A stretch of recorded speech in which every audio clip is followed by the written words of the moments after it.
Donnie and Dolly. The team is supported by ableauctions.ca.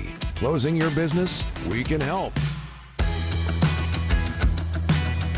All of our guests today, including the ones who show up, including Elliotte Friedman. Brought to you by Passant Motors. It's spring cleaning time at Passant, and they're clearing out the lot. Get the lowest interest rates from 4.99%, Rick. Massive discount pricing and much, much more. Check them out at Passant Motors, BASANT Motors.com. He's a busy man, but he's joining us, Elliotte Friedman from Hockey Night in Canada, a 32 Thoughts podcast. Elliotte, thanks for doing this, sir. How are you? My pleasure. Good. Just finished. Still got my golf glove on. Okay, just rubbing it in. I was hitting balls for the first time this year, and now I've got to get back to work. Rub it in. Remember driving gloves? You see them in old movies every once in a while. You don't see them much anymore. Yeah. Keep that thing on, Elliotte. It might help you on your ride home. Hey, your take on the Ducks controversial winner and the positioning of the officials, and eventually it gets called a goal. Ultimately, I think it was the right call, Don. I do think that. I think it's more likely than not that puck was in, even though there isn't conclusive evidence. And as somebody said to me late at night / early this morning, it would have been tough to go to Pat Verbeek and say, that's not a goal. So I do understand that. I do. I think ultimately they came at the correct conclusion. My issue was, I don't understand why it was called a goal on the ice. Like, you guys are showing the replay here. There's simply not an official that was in a place to call that. And the thing is that every goal gets reviewed. So regardless of what call was made, this would have been reviewed. And ultimately, I think the NHL was going to decide that was a good goal. And again, I think that I'm okay with that. But I just don't understand how people saying, like, what the officials said on the ice doesn't matter. Of course it matters, or else there's no reason to have any officials on the ice. But I think ultimately the right call was made. How do you explain the Oilers' predicament, Elliotte? Their PK has been having a very tough time. They're having trouble with Jackson Lacombe and all the Ducks. And I'm wondering about the health of McDavid and Hyman and Draisaitl. Well, I think there's reason to worry about their health, but I think the most important thing is, Don, I don't want to take credit away from the Ducks. Like, there's no excuses here. They've earned this lead. They deserve to be ahead 3-1. My biggest question going in was, would they just be happy to be here, or would they be like, no, we can contribute, we can win this series, we're good enough? And we've learned the answer is B. Their confidence has grown with every game. They believe they can outscore the Oilers, and to this point in the series, they absolutely have.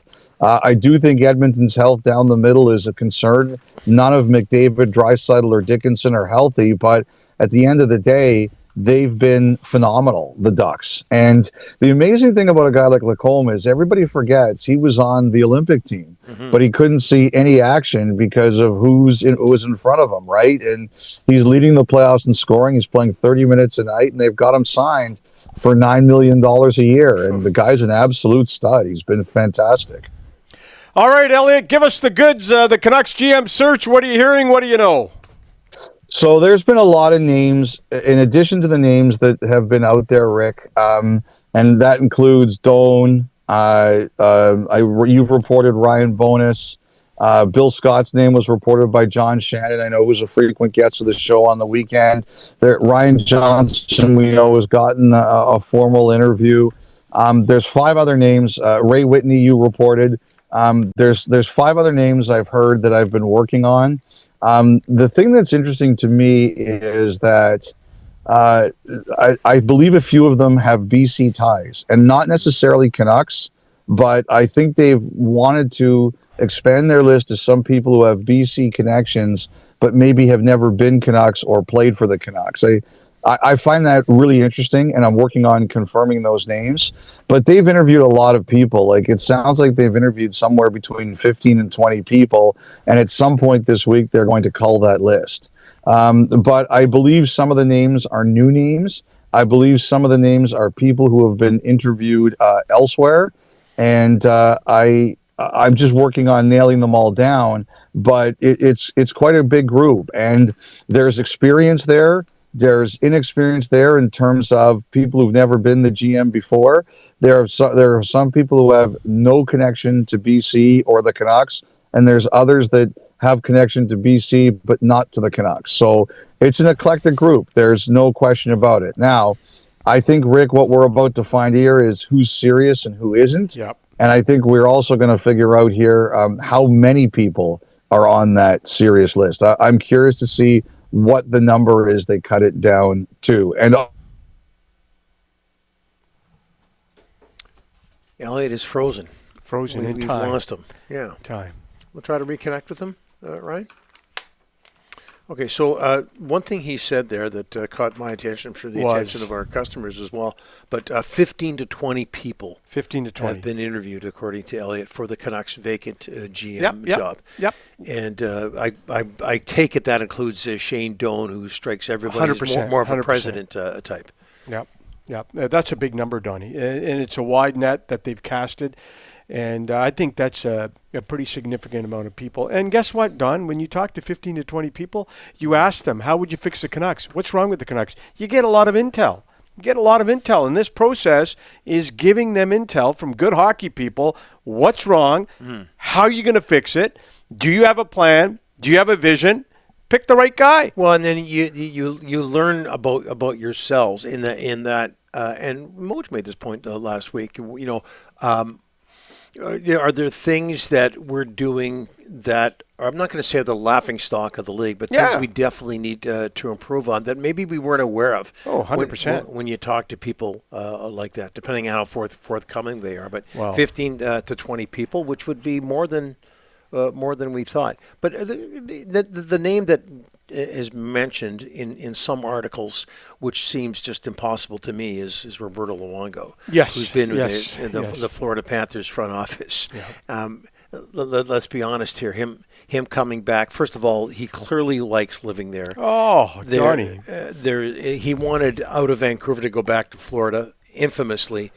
And I just can't see him making a move back it's here. Okay as to great of a Canuck as he was, yeah. We all know the quote, "My contract sucks," and I don't think that's something that's going to go over all that well if he were to come back. We got Elliotte back.